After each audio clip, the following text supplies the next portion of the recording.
Hi ಗೆಳೆಯರೇ, ಇವತ್ತು ಭಕ್ತರ ಆರಾಧ್ಯ ದೈವವೆಂದೇ ಪ್ರಸಿದ್ಧಿಯಾಗಿರುವ ಕಲ್ಲೊಳ್ಳಿ ಹನುಮಪ್ಪ ಈ ದೇವಸ್ಥಾನದ ಬಗ್ಗೆ ಸ್ವಲ್ಪ ನೋಡಿಕೊಂಡು ಬರೋಣ ಬನ್ನಿ.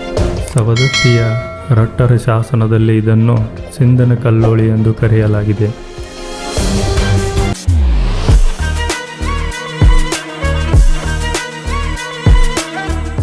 ಗೋಕಾಕ್ ಮೂಲಕ ಕಲ್ಲೋಳಿಗೆ ಬಂದರೆ ಬಸ್ ಸ್ಟ್ಯಾಂಡ್ನಿಂದ ಅನತಿ ದೂರದಲ್ಲಿಯೇ ಈ ದೇವಾಲಯ ಉಂಟು.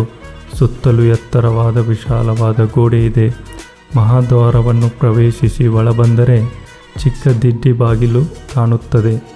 ಅದರ ಮುಂದೆ ಬೋರ್ಗಲ್ ಇದೆ.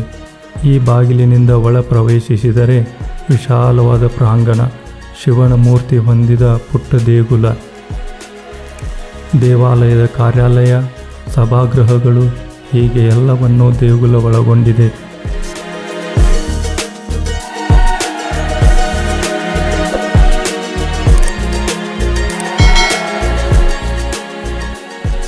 ಘಟಪ್ರಭಾ ನದಿಯ ಉಪನದಿಯಾದ ಇಂದ್ರವೇಣಿ ನದಿ ದಂಡೆಯ ಮೇಲೆ ಈ ಊರು ಇದೆ.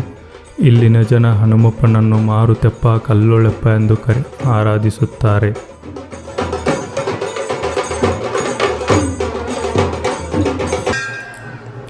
ರಾಮಾಯಣ ಮೊದಲುಗೊಂಡು ಮಹಾಭಾರತದ ಆದಿಯಾಗಿ ನಾಡಿನೆಲ್ಲೆಡೆ ಹನುಮದೇವರ ಚರಿತ್ರೆಯನ್ನು ಮಹಾಗ್ರಂಥಗಳಲ್ಲಿ ಕಾಣುತ್ತೇವೆ.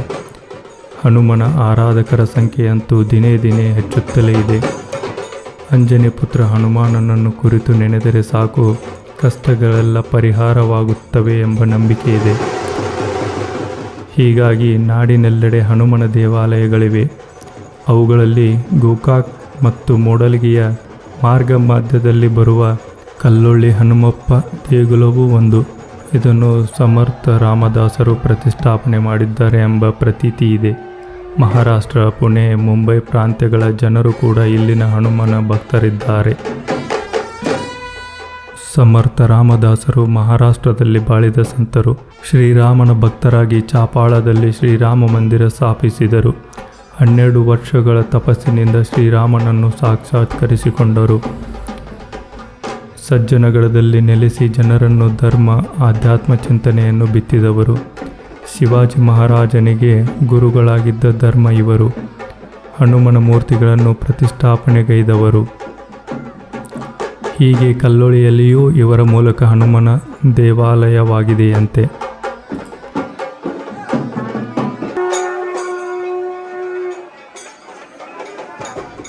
ಕಲ್ಲೊಳ್ಳಿ ಗೋಕಾಕ್ದಿಂದ 11 ಕಿಲೋಮೀಟರ್, ಬೆಳಗಾವಿಯಿಂದ 69 ಕಿಲೋಮೀಟರ್, ಬೆಂಗಳೂರಿನಿಂದ 548 ಕಿಲೋಮೀಟರ್ ದೂರದಲ್ಲಿದೆ.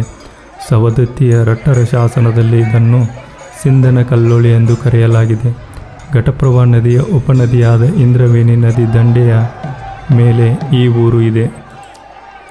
ಈ ಊರಿನ ಜನ ಹನುಮಪ್ಪನನ್ನು ಮಾರುತೆಪ್ಪ, ಕಲ್ಲೊಳೆಪ್ಪ ಎಂದು ಆರಾಧಿಸುತ್ತಾರೆ.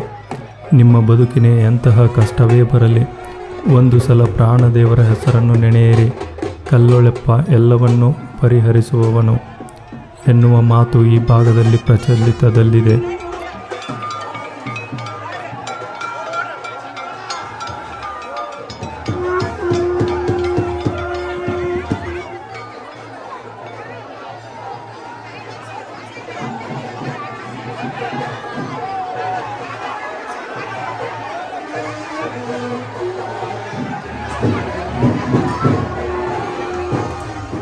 ದೇವಾಲಯದ ಒಂದು ಬದಿಯಲ್ಲಿ ದೀಪಸ್ತಂಭ ಕೂಡ ಇದೆ. ದೇವಾಲಯದ ಒಳಗೆ ನಿಂತಿರುವ ಹನುಮಪ್ಪನ ಮೂರ್ತಿ ಗಮನ ಸೆಳೆಯುತ್ತದೆ. ಇಲ್ಲಿ ಕಾಟ್ಮುತ್ಯಪ್ಪ ಮತ್ತು ಅಜ್ಜಪ್ಪ ಸ್ವಾಮಿಗಳ ಸನ್ನಿಧಾನ ಎಂಬ 2 ಪುಟ್ಟ ದೇಗುಲಗಳು ಉಂಟು. ಭಕ್ತರಿಗೆ ವಸತಿ ಸಲುವಾಗಿ ದೇವಾಲಯದವರು ಒದಗಿಸುವ ಕೊಠಡಿಗಳು ಪ್ರಾಂಗಣದಲ್ಲಿವೆ. ಪ್ರತಿ ವರ್ಷ ಕಾರ್ತಿಕ ಮಾಸದಲ್ಲಿ ಕಾರ್ತಿಕೋತ್ಸವ ಜರುಗುವುದು. ಮಾರ್ಗಶಿರ ಮಾಸದಲ್ಲಿ ಪಲ್ಲಕ್ಕಿ ಉತ್ಸವವೂ ನಡೆಯುತ್ತದೆ. 2 ವಾರಗಳ ಕಾಲ ಅದ್ದೂರಿ ಜಾತ್ರೆ ಕೂಡ ಹನುಮಪ್ಪನಿಗೆ ಜರುಗುತ್ತದೆ.